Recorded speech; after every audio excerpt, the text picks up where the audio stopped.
Bonjour, bonjour à tout le monde. J'espère que nous allons très bien par la grâce du Seigneur. J'espère que nous sommes très bien réveillés ce matin. Ce matin, j'aimerais parler de quelque chose, du fait que tu dois désirer le Seigneur ardemment pour espérer le voir. Parfois, tu as du mal à monter dans la prière parce que tes pensées n'étaient pas centrées sur le Seigneur Jésus-Christ. Tu ne peux pas penser à tout sauf à Dieu et t'attendre à ce que tu entres dans sa présence. Il court comme si tu avais pensé à lui. Non, non, non et non. J'aime les choses naturelles. Un mari saute sur sa femme généralement lorsqu'ils se sont désirés par elle. Elle commence par lui envoyer des textos, lui parlant de son élégance, de sa beauté et en pensant à lui en longueur de journée. Et du coup, le soir, quand il rentre, il était déjà préparé, car l'accueil qu'elle lui réserve lui prouve cela. Et rien que par son regard, l'homme court à sa suite, car il se sent désiré. Sa femme a une soif, et à cause de cette soif, la chambre nuptiale est bien rangée et le lit est bien dressé. Elle veut que tout se joue en sa faveur et ne veut laisser aucune chance passer à côté. Pourquoi? Je vais vous expliquer. Elle veut voir son bien-aimé dans toute sa gloire. Dans toute sa gloire, ça veut dire dans toute sa nudité. Parce que mari et femme, lorsqu'ils se retrouvent dans une chambre, c'est dans toute la nudité en fait. Souvenez-vous qu'Adam et Ève étaient dans la gloire de Dieu, mais ils étaient nus. Donc, c'est-à-dire, elle veut le voir tel qu'il est.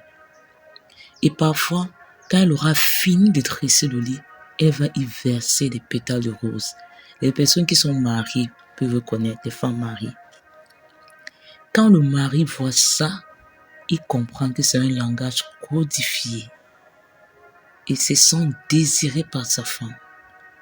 Elle a préparé la salle, elle s'est aussi préparée à le rencontrer dans son cœur par sa parure physique. Comment? Je vais vous expliquer. Par l'accueil qu'elle lui réserve. Et quand n'importe quel ami va appeler le mari pour aller prendre un pot, le mari va dire non, je suis avec ma femme. En dehors de l'accueil qu'elle lui a réservé, elle s'est parée de l'habit de noces. L'habit de noces, c'est quoi? C'est la nuisette.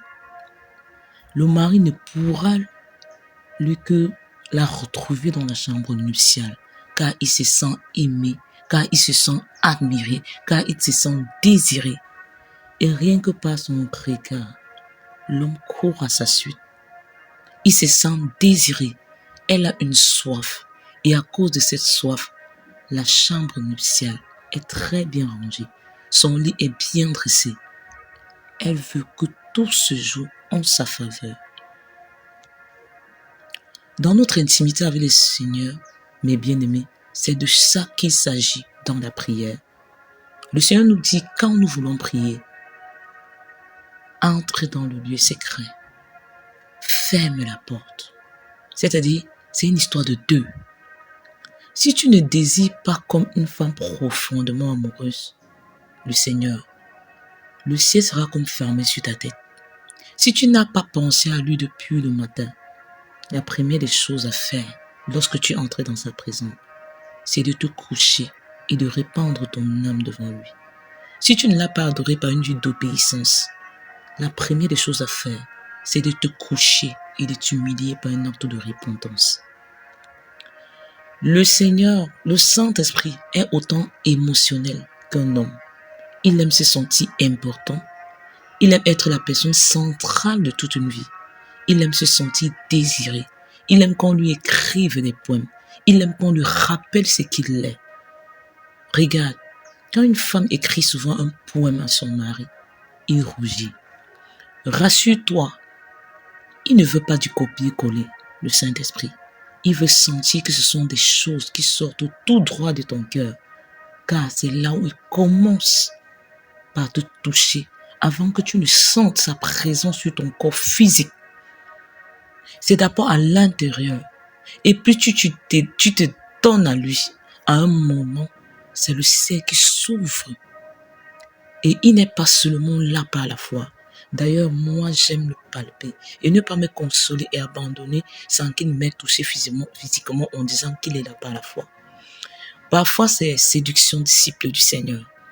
Et tu t'arrêtes alors qu'il était en train de venir à toi. J'aime le Saint-Esprit, mes bien-aimés. Vous savez quoi? Parce que le Saint-Esprit, parfois, il aime le ralenti, en fait. Il y a des moments où tu vas entrer dans sa présence. Ce serait comme un bruit de coup à coup. Ça serait très violent. À peine tu te mets à l'adorer, à peine tu te mets à genoux, tu sens comment le ciel s'ouvre. Mais parfois, il va au ralenti. Et aller au ralenti, c'est un enseignement qu'il nous donne. Il nous enseigne la persévérance dans la quête, dans la manière de le chercher. Regardez, lorsque Moïse est allé à la montagne pour chercher le Seigneur, la Bible dit, c'est après 7 jours que le Seigneur lui a parlé. Donc, la persévérance est aussi une clé dans la prière. Donc, il aime parfois le ralenti. Et quand c'est comme ça, si tu es pressé, tu ne sentiras rien en fait. Si tu es pressé, tu seras à court de visitation. Son toucher physique est l'image du plaisir que tu prends en lui. Et c'est de son toucher qu'une transformation réelle s'opère. C'est l'image du plaisir final d'un rapport sexuel. C'est là qu'une sémence a été déposée en toi, comme celle d'un époux, dans les entrailles de son épouse. Et la sémence qu'il dépose, c'est une vision, c'est une parole. Souvenez-vous de quelle manière Marie est devenue enceinte de Jésus, au moyen d'une sémence. Cette sémence, c'est la parole. La parole de Dieu est comme la gamète mâle. La parole de Dieu est comme le vulve qui vient nous féconder au niveau de notre esprit humain. Donc, le Saint-Esprit, associé à la parole, vient jouer un rôle au niveau de notre esprit humain. Et de cette sémence, une vie vient à l'existence. Ceci veut dire, quand son notion touche aussi physiquement, alors une mesure de sa vie t'est donnée sur le plan spirituel. Chaque mesure d'onction qui t'est donnée est une mesure de caractère de Christ, c'est-à-dire de son fruit, et aussi d'autorité qui t'est donnée spirituellement, c'est-à-dire de sa puissance. J'aime bien prendre l'image d'un couple pour illustrer mon propos à ce sujet. Pourquoi? Je vais t'expliquer, bien-aimé. Nous avons plusieurs relationnels avec le Seigneur. La relation de serviteur, la relation d'enfant, père, la relation d'amis, la relation d'époux-épouse. Et la dimension la plus haute de cette relation, c'est celle d'épouse. Car le plus haut niveau d'une relation, de relationnel qu'il y a dans les relations, c'est celle d'un époux et d'une épouse. Et donc prier, c'est aussi avoir une intimité comme celui d'un couple avec le Seigneur. Nous sommes l'épouse et Jésus est l'époux. C'est pourquoi il est l'époux et nous sommes l'église, son épouse. Et un couple, je vous assure, n'aime la monotonie. Aucun couple n'aime la monotonie. De même que le Seigneur veut que nous le découvrions chaque jour, comme ne l'ayant même pas connu. Je crois que Paul le dit dans Corinthiens, que si quelqu'un croit savoir quelque chose, c'est qu'il n'a pas connu comme il faut. Le Seigneur se dévoile à ce genre de cœur qui veut l'aimer comme s'il venait à peine de le rencontrer. Ceux qui ont ce genre de soif avec Dieu ne sont jamais à bout de visitation ou d'expérience concrète avec lui. Il vient toujours à la rencontre de ceux qui ont soif. Matthieu 5 nous dit, heureux ceux qui ont soif et qui ont faim de la justice de Dieu, ils seront rassasiés. Dans Apocalypse 22, 17, il est dit, et l'esprit et l'épouse hâtent la venue de Jésus. Disent, Jésus vient. La Bible nous dit, venez acheter sans argent de l'eau de vie gratuitement. Et la monnaie pour venir acheter de l'eau de vie gratuitement, c'est la soif. C'est la soif. Le Seigneur rappelle, bienheureux ceux qui ont soif et faim de sa présence. Il dit qu'ils seront rassasiés. Tu ne peux pas être rassasié si tu n'avais pas bien faim au départ. Et voilà pourquoi pour nous visiter à un certain moment, le Seigneur nous met dans certains déserts. Et vous savez que le désert, c'est un endroit sec, c'est un endroit pauvre. C'est-à-dire, dans le désert, il nous assoiffe correctement afin de nous donner de l'eau de vie, sa vie. Le Seigneur a dit que celui qui a soif vienne et boive de l'eau de vie. L'eau de vie, c'est pour celui qui a soif. Dans Jérémie 2, le Seigneur, mon peuple, dira, mon peuple m'a abandonné. Moi qui suis une source d'eau vive, pour se creuser des crevasses. Je t'assure, ma bien-aimée, la crevasse ne peut jamais étancher ta soif. Les puits de Jacob ne peuvent jamais étancher ta soif. Jésus a dit à la Samaritaine, si tu bois de cette eau, tu auras encore soif. Ce qui vient de l'homme ne peut satisfaire ton âme. Ce qu'une main humaine a touché ne peut satisfaire ton âme, sauf ce qui vient de Dieu. Parce que Dieu est le créateur de l'homme. Dieu est celui qui a façonné l'homme à son image, à sa ressemblance. Et Dieu veut nous abreuver. Avec quoi? Il veut nous abreuver avec sa vie à lui. Donc, autrement, si tu n'as pas soif, rien ne se produira. En conclusion, je vais dire ceci. Si tu as du mal à entrer dans sa présence, je t'invite à changer de stratagème, de stratégie. Nous aimons bien les belles paroles et de l'attention. Même le Seigneur aussi. Imagine un peu. Toi, quand on te dit qu'on t'aime, comment est-ce que tu te sens? Un seul je t'aime d'un homme à sa femme, à son épouse, galvanise son épouse, donne à son épouse de trépasser encore ses limites, d'aller encore plus loin. Quand tu dis à ton enfant, quand tu l'encourages, quand tu dis que tu l'aimes, elle se hâte à faire 2 fois ce qu'elle a eu l'habitude de faire. C'est comme ça, quand une femme se sent aimée, elle peut couper sa tête pour donner à son mari, en fait. Et le mari, en fait, l'homme n'est pas fort, il est comme un enfant. N'a-t-on pas l'habitude d'appeler les hommes les gros bébés? Pourquoi? Parce que l'homme lui-même, il aime les belles paroles. Et le Seigneur, il est comme ça. Autant il nous dit qu'il nous aime, autant il s'attend à ce que nous lui disons que nous l'aimons. Regardez un peu le livre des Cantiques. Regardez comment Salomon décrit la bien-aimée. Regardez comment la bien-aimée en retour décrit Salomon. Il décrit toutes ses parties jusqu'au sein, jusqu'à ses cheveux. Il ne laisse aucune partie du corps de la bien-aimée. Et dans le secret de l'intimité, le Seigneur veut explorer nos corps de la tête jusqu'aux pieds. Et c'est pour ça qu'ils diront dans le livre de Jean 10, je connais mes brebis.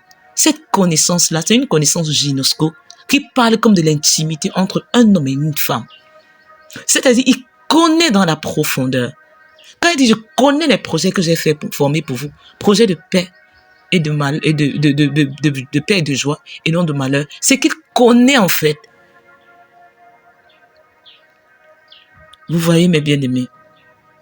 Donc, changer de stratégie en fait. Même le Seigneur aussi.